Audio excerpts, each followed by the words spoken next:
Vous aimez votre région, vous aimez les polars, voici la synthèse des deux. Bonsoir Marie Bertrand. Bonsoir. Ça s'appelle Le dernier bain d'Adèle, c'est votre 8e livre.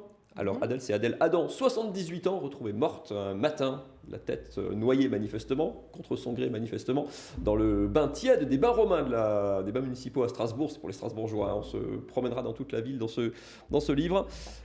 Pas que, c'est vrai. C'est pas complètement sanglant, il n'y a pas de surenchère morbide comme dans beaucoup de polars français actuels. Pas de témoins, peu d'indices. Vous vouliez un départ minimaliste, on va dire. Oui, en fait, le but de mon enquête policière, c'est on va dire, de promener le lecteur aussi un peu dans la région ou hors la région pour les besoins de l'enquête, et surtout d'évoquer l'histoire de l'Alsace, le patrimoine, voilà. Donc je trouve que quand même les bains municipaux, c'est un très bel endroit pour mourir. Pour se baigner, oui, pour mourir, je ne sais voilà. pas. C'est complètement contemporain, hein. Vous l'inscrivez à l'été 2017, oui, 2017. l'action, mais comme vous le disiez, vous l'inscrivez complètement dans la ville d'aujourd'hui, hein. Le lecteur retrouve les restaurants, les bars, les rues, les bâtiments du Strasbourg d'aujourd'hui. Vous disiez, c'est l'ancienne professeure qui parle, vous instillez un petit peu d'histoire, un petit peu d'architecture dans vos livres. C'est un vrai polar, il y a une vraie enquête, mais il y a le souci qu'on apprenne un petit peu des choses quand même aussi. Oui, qu'on apprenne des choses. Puis voilà, c'est un roman policier régional. Je crois que c'est vraiment sa caractéristique. Je fais toujours beaucoup de recherches.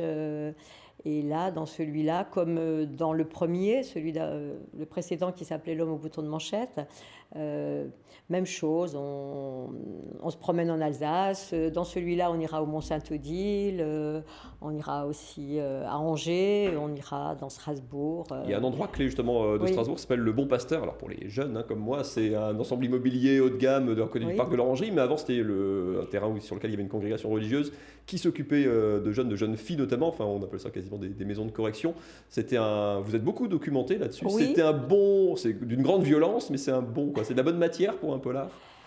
Oui, en fait, il y avait 6 hectares. Hein, on va dire que les promoteurs strasbourgeois sont bien amusés là. Ils sont contents. Il y avait 6 hectares du couvent des Sœurs de la Charité du Bon Pasteur.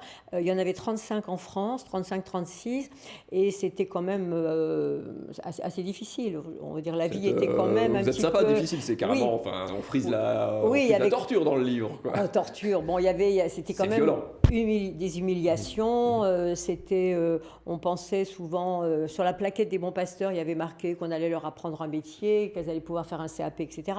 Mais souvent, c'était ménage, couture, lavage, broderie, et puis la religion, qui était quand même très, très présente. C'est votre 8e livre, je le disais, mais seulement le 2e roman policier. Alors il suit en fait le précédent qui, à une année près quasiment, de votre propre aveu. C'était pas vraiment votre tasse de thé, forcément, le roman policier. Vous y avez pris goût? Oui, j'y ai pris goût, mais toujours c'est quand même très ciblé. Je veux dire, il y a une enquête policière, mais c'est pas l'essentiel. L'essentiel, c'est vraiment tout cet ensemble de cette enquête policière qui s'inscrit vraiment dans la région. Oui, dans le premier, on était plutôt on remontait en 1927. Donc dans celui-là, on est aujourd'hui, et on va remonter plutôt, lorsque j'évoque le Bon Pasteur, dans les années 1955-57. Bon, c'est vrai que ça s'est un peu adouci dans les années 1960, mais celui de Strasbourg a fermé en 1978, comme l'ensemble d'ailleurs des Bons Pasteurs de France. Il y avait la même chose aussi pour les garçons, hein. C'était aussi, entre guillemets, carcéral et... Pas de jaloux. Oui, la pas parité, de jaloux. déjà. Voilà, et ce que je voulais évoquer, c'était ça. C'était vraiment le système des Bons Pasteurs.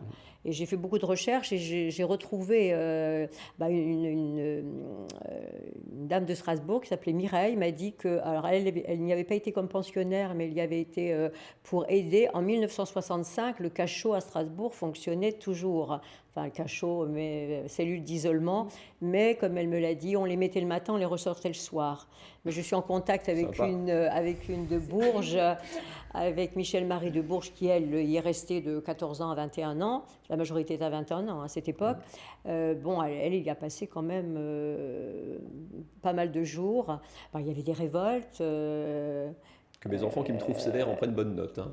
Voilà, il y avait des révoltes, et puis des disputes, puis surtout aussi, on se réveillait enfin pas au cri, mais avec Vive Jésus, prière, confession obligatoire chaque semaine, et puis des journées quand même très, très, très difficiles. Michel-Marie à Bourges évoquait ces gros draps en lin qu'il fallait laver, tordre, mettre sécher, repasser. Voilà.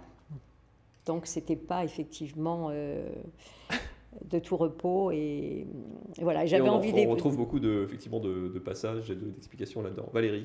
Vous étiez professeur de lettres? Alors, j'étais professeur de lettres et je me suis après spécialisée dans l'accompagnement des élèves en difficulté scolaire. Et vous êtes lancée dans l'écriture à votre retraite?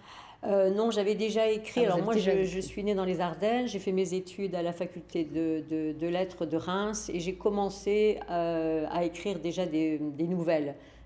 J'ai découvert Maupassant et Maupassant, pour moi, ça a été vraiment le déclic parce qu'avec Un petit rien, il nous fait une histoire. Il nous décrit la nature humaine dans ce qu'elle peut avoir de meilleur comme de plus terrible. On retrouve bien l'esprit, effectivement, dans ce roman que je vous conseille, Le Dernier bain d'Adèle, Marie Bertrand, j'ai failli oublier de le dire. Ah oui, les éditions Cocriture. Ce sont comment dire, l'éditeur est aussi de la région, local.